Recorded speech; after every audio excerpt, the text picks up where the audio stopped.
जय सिया राम सभी को। रामचरितमानस अयोध्या कांड, दोहा संख्या 139, 139।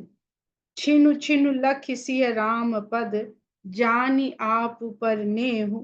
करत न सपने हु लखन उचितु, बंधु मातु पितु गेहु।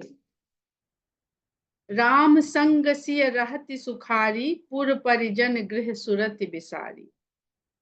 लक्ष्मण जी के अवस्था का गोस्वामी जी ने वर्णन किया कि लक्ष्मण जी किस प्रकार वन में रह रहे हैं। और अब सीता जी का बता रहे हैं कि राम संग सिय रहति सुखारी, राम के साथ सीता जी बहुत सुख से रहती हैं। पुर परिजन गृह सुरति बिसारी, अपने नगर की, परिवार वालों की और घर की सबकी स्मृति उन्होंने बिसरा दी है। क्या क्या बिसराना पड़ता है तब राम का संग मिलता है। और यदि आपके मन में लक्ष्मण जी जैसा भाव है कि कल भी हम लोगों ने ये बात करी थी कि छिन छिन लख सिय राम पद, जानी आप ऊपर नेह। जब आपको ये अनुभव हो जाता है कि भगवान का आप पर नेह है, विशेष स्नेह है, तब फिर स्वप्न में भी किसी बात की चिंता, एक तरफा प्यार नहीं होता है। जो प्रेम है वो जब दो तरफा होता है तभी उसका आनंद होता है। और दो तरफा प्यार है ये हृदय, मन, चित्त, यहीं से अनुभव होता है। छिनु छिनु पिय विधु बदनु निहारी, प्रमुदित मनहु चकोर कुमारी।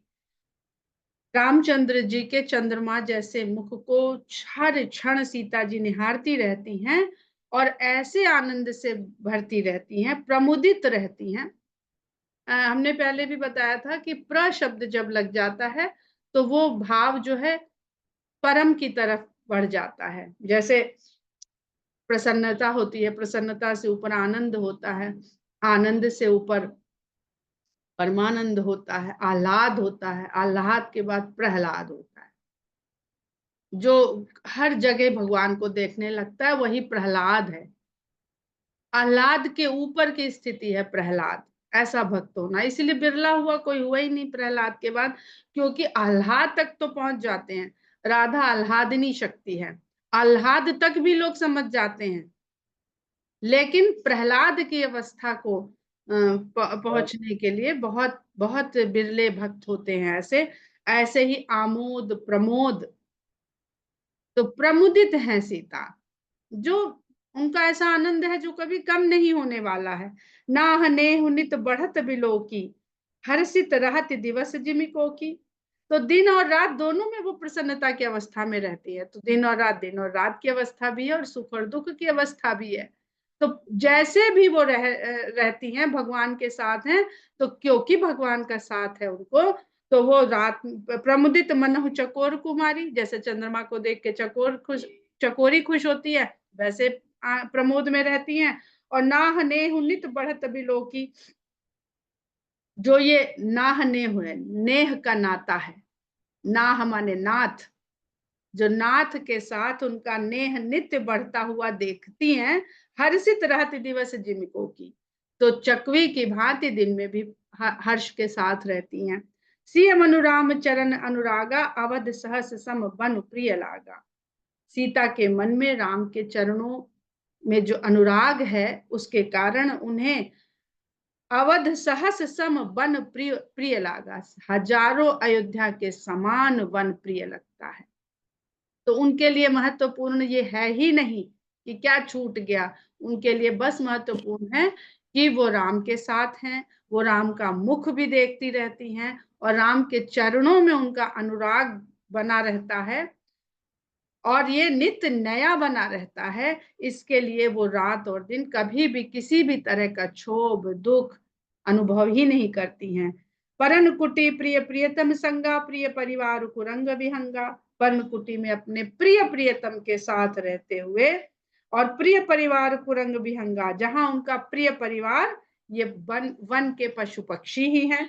सास ससुर सम मुनि तीय मुनि बर, असन अमीय सम कंद मूल पर। और सास ससुर की कमी को मुनि और उनकी पत्नियां पूरा करते हैं, तो उन्हें लगता ही नहीं है कि परिवार उनके पास नहीं है। और जो कंद मूल फल खाने को मिलते हैं वो उन्हें अमृत के समान सुस्वादु लगते हैं। नाथ साथ साथरी सुहाई, मैन शयन सय सम सुखदाई। अपने स्वामी के साथ में वो जिस साथरी पे शयन करती हैं, वो मयन शयन सय सम सुखदाई। वो कामदेव के लिए जिस तरह का शयन के लिए कोमल आरामदायक शयन सेज बनाई जाती है, उसी के समान उन्हें सुखदाई है। लोकप हो ही बिलोकत जासु, ते की मोहि सक विषय बिलासु। जिसकी एक दृष्टि से अनेक लोग लोकपति बन जाते हैं, उनको भला विषय विलास की ये वस्तुएं आकर्षित कर सकती हैं। किससे मांगते हैं दुनिया वाले, संसार वाले किससे मांगते हैं सारे सुख विलास के सुख सुविधा के साधन? देवी। देवी आराधना होती ही है सकाम, कामनाओं की पूर्ति के लिए देवी उपासना की जाती। सुहाग बना रहे, पुत्र बना रहे, पुत्री बनी रहे, विद्या बनी रहे, ज्ञान बना रहे, जो भी हम लोग मांगते हैं, तो वो देने वाली जो देवी है, उसको कोई चीज आकर्षित कर सकती है जो सबको खुद ही बांट रही है। और उसके बाद का दोहा और भी सुंदर है कि सुमिरत राम ही तजहि जन तृण सम विषय विलास, राम प्रिया जग जननी सिय कछु नाच रजता। जिस राम का स्मरण मात्र कर लेने से जो लोग होते हैं, जो राम का स्मरण कर लेते हैं, वो विषय विलास की वस्तुओं को तिनके के समान त्याग पाते हैं। ऐसे राम की प्रिया सीता के लिए अगर ये विषय विलास कुछ भी मायने नहीं रखता है, तो इसमें आश्चर्य की क्या बात है? वहां तो राम उनके साथ में है। खाली राम का नाम लेके लोग वैराग्य को प्राप्त कर लेते हैं। सिय लखन जय विधि सुख लहहि, सोई रघुनाथ करहि सोई कहाई। अब जो व्यक्ति राम के साथ हो जाता है, उसके सुख का ध्यान राम रखते हैं।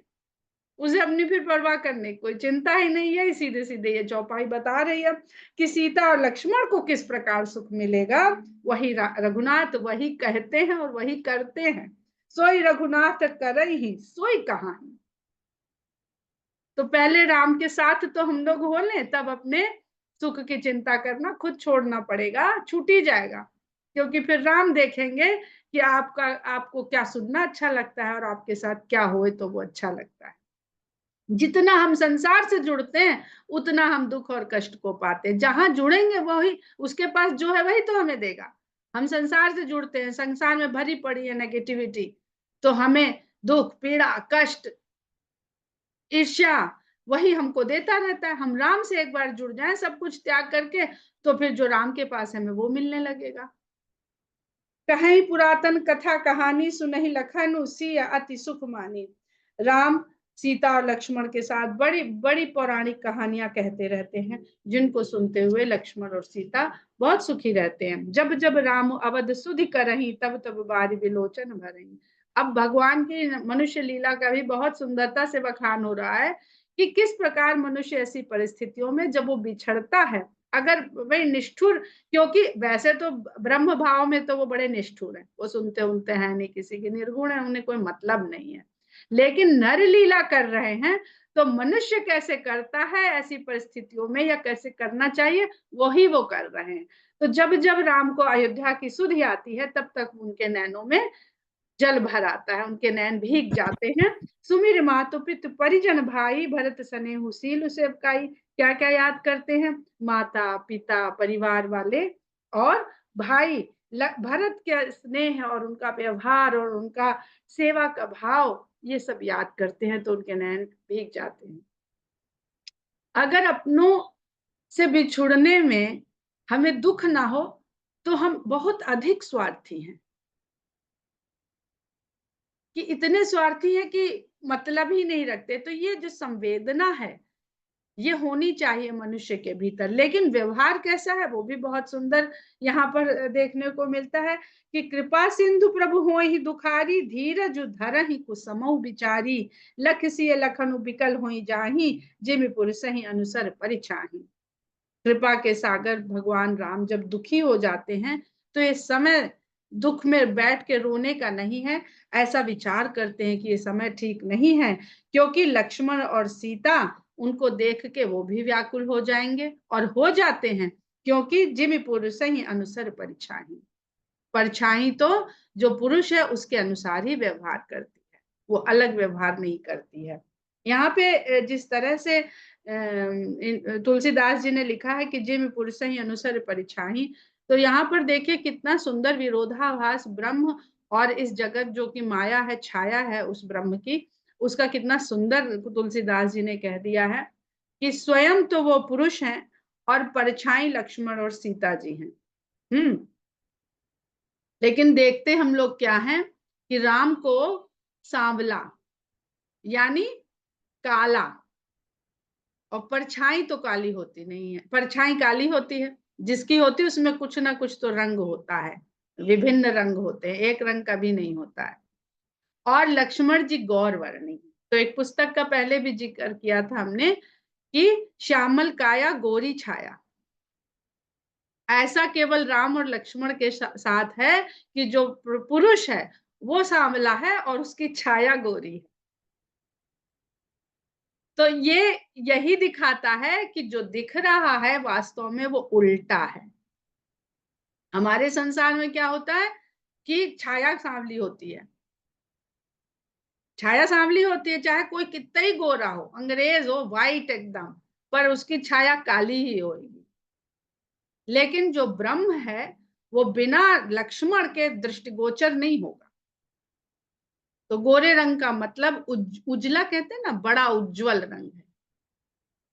तो उज्जवल का मतलब क्या है, उसमें प्रकाश है।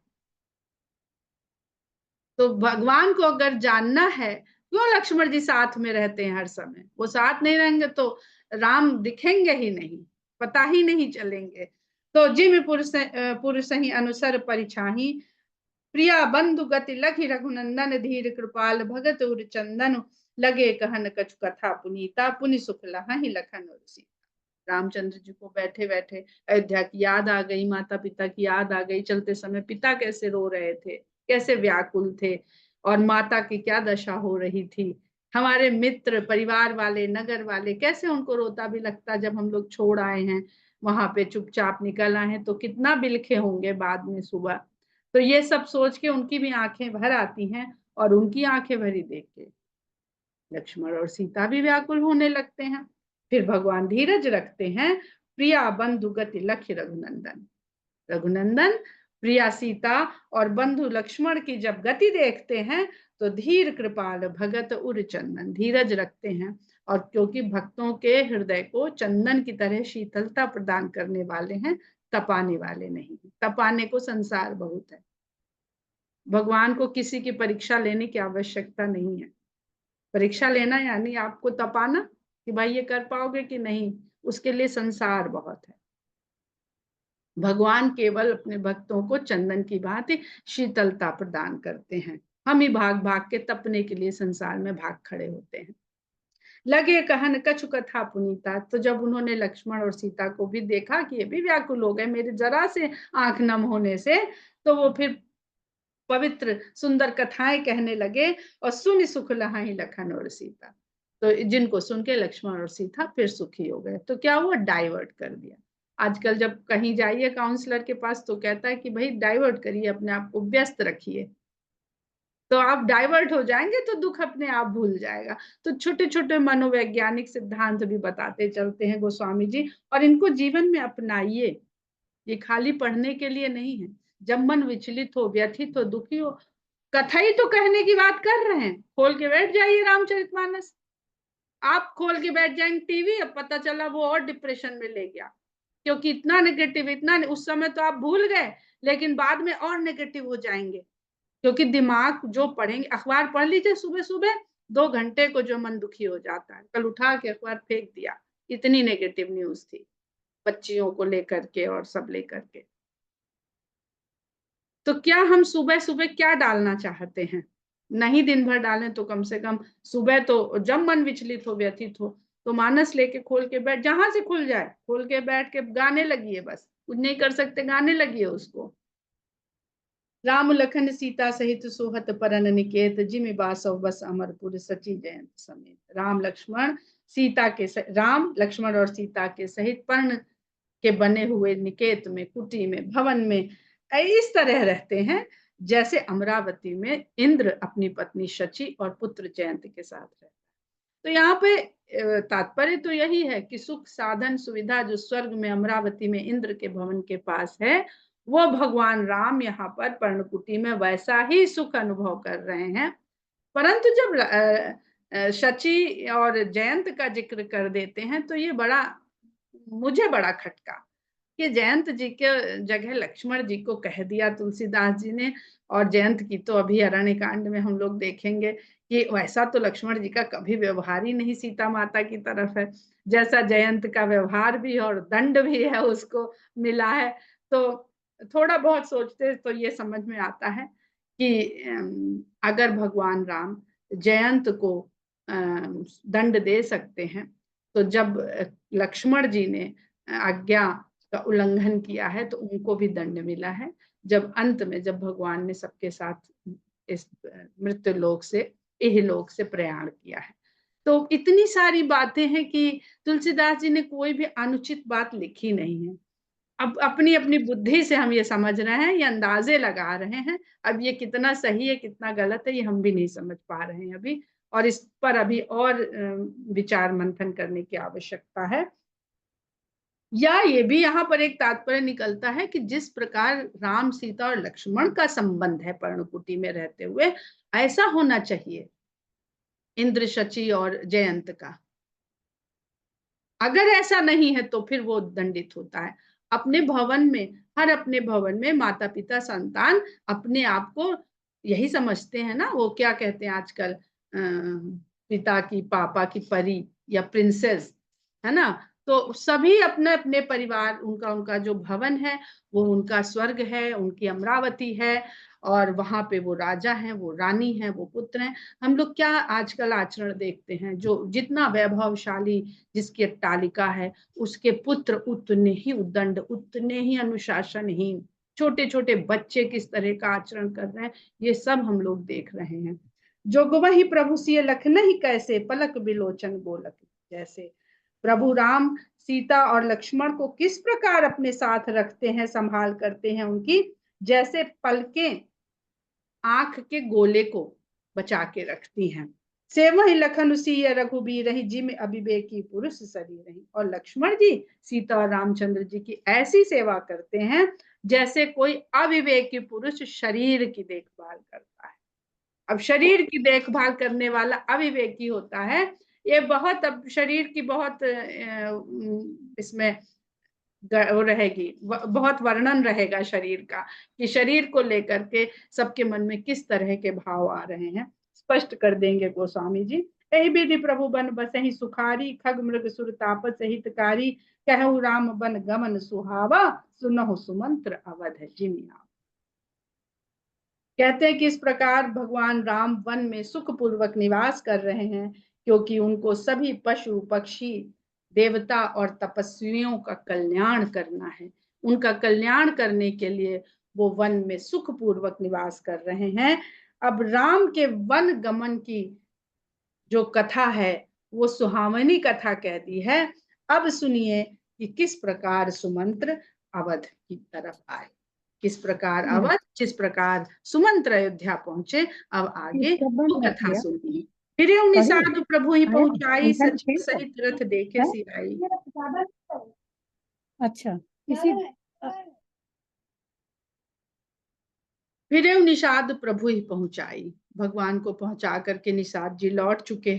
सचिव सहित रथ देखे सियाई, उन्होंने देखा कि सुमंत्र जी अभी भी रथ लिए हुए बैठे हैं।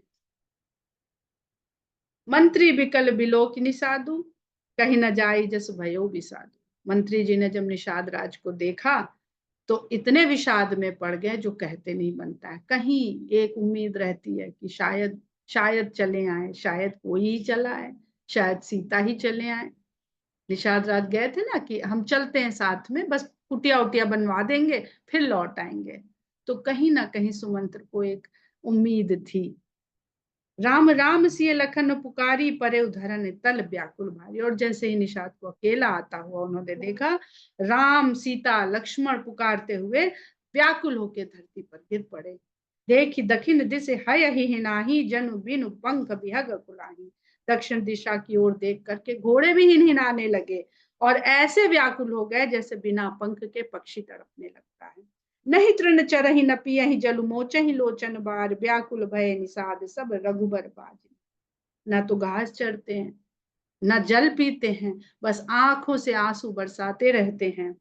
ऐसी व्याकुलता को देख करके जो रघुबर बाज निहार, राम के घोड़ों की ऐसी व्याकुलता को देख करके निषाद व्याकुल हो जाते हैं। धरि धीरज तब कहे निषादु, अब सुमंत्र परिहरहु विषाद। अब धीरज धारण करके निषाद जी सुमंत्र को समझाते हैं कि विषाद को त्याग दीजिए, शोक को त्याग दीजिए। तुम पंडित परमार्थ ज्ञाता, धरहु धीर लख विमुख विधाता। आप तो ज्ञानी है, विद्वान है, परमार्थ को जानने वाले हैं, इसलिए धीरज रखिए और ये स्वीकार करिए कि विधाता आपसे विमुख है। इस समय विधाता आपके साथ नहीं है। बुरे समय को किस तरह से लेकर के हमें धीरज धारण करना चाहिए, उस तरह से निषाद जी सुमंत्र जी को समझा रहे हैं। विविध कथा कही कही मृदुबानी, रथ बैठारे बरबस आनी।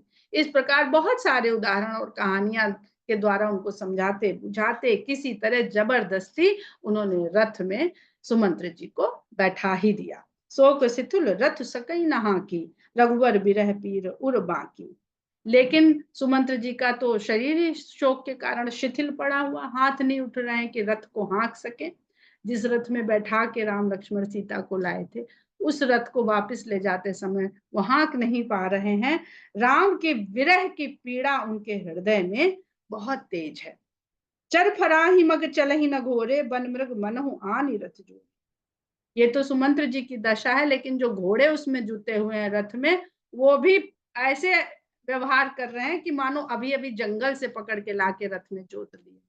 बिल्कुल ट्रेंड नहीं। मन, घोड़ा मन का प्रतीक है। हम मन को बहुत सिखाते हैं, समझाते हैं, साधते हैं, चलना सिखाते हैं उसे, ज्ञान के मार्ग पर, विवेक के मार्ग पर सब सिखा देते हैं। लेकिन राम के विरह में या हमको तो जरा सा सांसारिक कष्ट मिल जाता है तो मन बिल्कुल विचलित हो जाता है। जितना हमने सिखा पढ़ा रखा है उस राह पे चलने के लिए बिल्कुल तैयार ही नहीं होता है। यहाँ तो राम के विरह की वेदना से जो घोड़े हैं वो इस तरह से व्यवहार कर रहे हैं।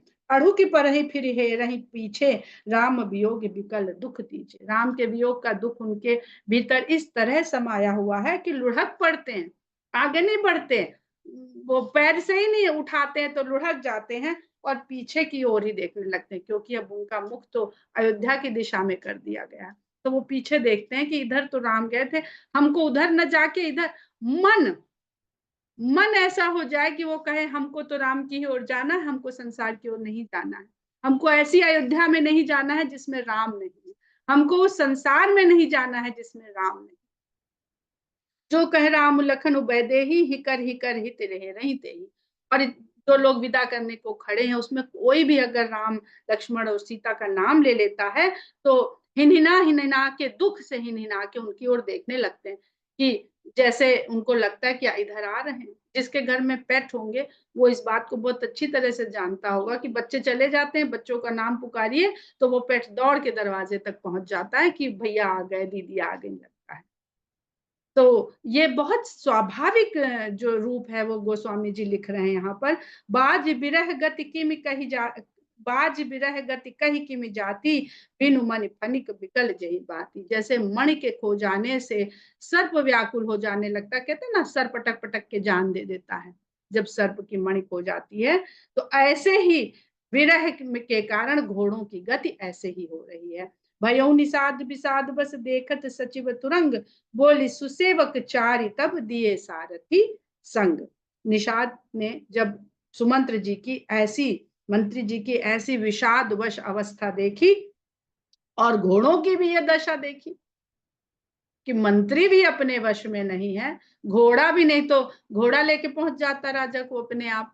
राजा मूर्छित हो जाते थे, घोड़े इतने ट्रेंड होते थे कि वो लेके राज महल तक या नगर तक पहुंच जाते थे अपने राजा को। तो यहाँ तो शरीर और मन दोनों ही व्यथित हैं राम की विरह से।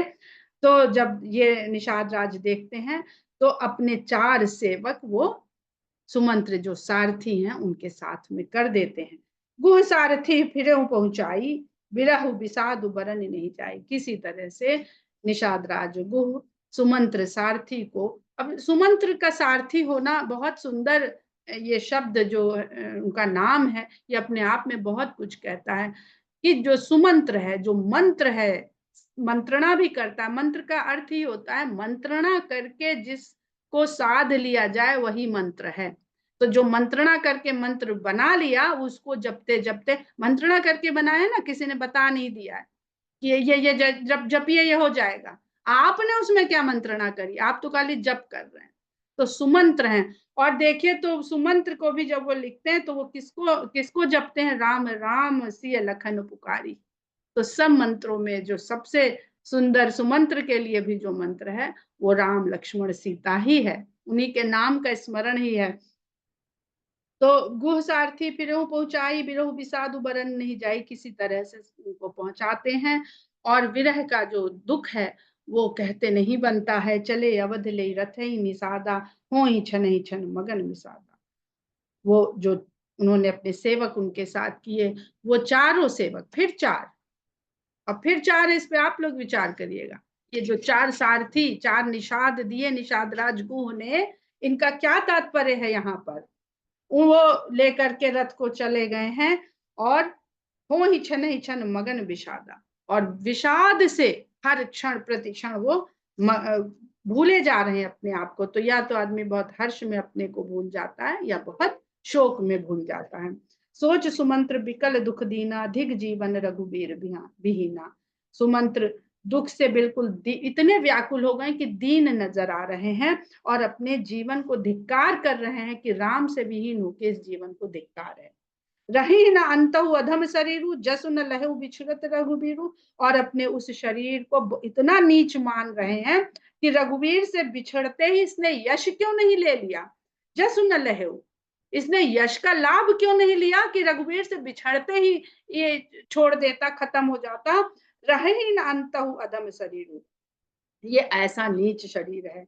भय अजस अग भाजन प्राणा, कवन हेतु नहीं करत बयान। ये मेरे जो प्राण हैं ये पाप के भागीदार हो गए हैं, जिन्होंने, ऐसा अवसर था कि राम का विछोह देखने को मिल रहा था और इन्होंने प्रयाण नहीं कर दिया। अहा मंद मन अवसर चूका, अजहु न हृदय होत दुई टूका। ऐसा अवसर था और जो मेरा मन है वो चूक गया इस अवसर को, कि राम के ऐसा मन में आया ही नहीं कि प्राण छूट जाए, मन ही जिलाता रहता है। अजहू ना, और आज जब देख लिया है कि वो लौट के नहीं आए तो अभी भी हृदय के दो टुकड़े क्यों नहीं हो जा रहे हैं। मींज हाथ सिर धुन पछताही, मनहु कृपन धन राशि गवाई। हाथ मींजते हैं, सिर धुनते हैं, पछताते हैं। ऐसा लगता है कि किसी कंजूस व्यक्ति ने अपनी सारी धनराशि को गंवा दिया है, लुटा दिया है। बिरद बांध बर बर वीर कहाई, चले समर जन सुबट पर आई। पाना वेशभूषा तो उन्होंने वीर का धारण किया था कि हाँ हम जाते हैं रथ लेकर के और समझा बुझा के किसी न किसी तो लौटा ही लाएंगे। तो बाना तो उन्होंने वीर योद्धा का धारण किया था, लेकिन जा ऐसे रहे हैं जैसे कोई बढ़िया योद्धा रणभूमि में जाते हुए मुंह पलट के भाग खड़ा। विप्र विवेकी वेद विधि सम्मत साधु सुजात, जिम धोखे मदपान कर सचिव सोचते ही बात। और उनके मन में इतना पश्चाताप है, इतना सोच है, जैसे कोई ब्राह्मण हो जो प्रबुद्ध विप्र है और जिसका वेदों का भी सारा ज्ञान है, विवेकवान है, सदा अच्छे लोगों की संगत में रहता है, साधु है अपने व्यवहार से, और धोखे से उसे मदिरा पान करा दिया जाए तो वो जिस प्रकार पछताता है उस प्रकार सुमंत्र पछता रहे हैं। जिम कुलीन तिय साधु सयानी, पति देवता कर्म मन बानी। जैसे किसी कुलीन वंश की कोई सज्जन स्त्री, जो बिल्कुल अच्छे आचरण वाली स्त्री है, जो मन कर्म और वचन से अपने पति को ही देवता समझती है। रह कर्म बस परिहरि नाहु, सचिव हृदय तिन दारुन दाहु। वो अपने कर्म के वशीभूत हो करके अपने नाथ से, अपने स्वामी से, अपने पति से बिछड़ करके उसको रहना पड़ रहा है। सचिव हृदय तिन दारुन दाहु, सुमंत्र जी के हृदय में वैसा ही दारुण दुख उत्पन्न हो रहा है। तो स्वामी एक परमात्मा और उनकी स्त्रियां सारी आत्माएं, सारी जीवात्माएं, और हर जीवात्मा परमात्मा से बिछड़कर यहाँ जी रही है। अपने कर्मों के कारण ही वो यहाँ जीने को विवश है, इसीलिए वो सदा दारुण दुख में, दुख केवल एक है जीवात्मा को कि परमात्मा से बिछड़ गई है, और बाकी दुख भी झूठे हैं। अगर यहाँ के सुख झूठे हैं तो यहाँ के दुख भी झूठे हैं। वास्तविक दुख केवल आत्मा को एक है कि वो परमात्मा से बिछड़ गई। लोचन सजल डीठ भई थोरी, सुनई न श्रवण बिकल मति भोरी, सुखई अधर लागी मोहलाटी, जीव न जाई उर अवधि कपाटी। विवरण भयउ न जाई निहारी, मारे सिमनहु पिता महतारी, हानि गलानी विपुल मन व्यापी, जमपुर पंथ सोच जिम पापी। हम लोग दोहा संख्या 144 में विराम करते हैं और सुमंत्र जी की जो व्याकुलता है उसको समझेंगे, कि जीवात्मा की व्याकुलता के साथ उसको समझेंगे। और आज हम लोग यहीं पर विराम लेते हैं और राम राम करते हैं। जय सिया राम।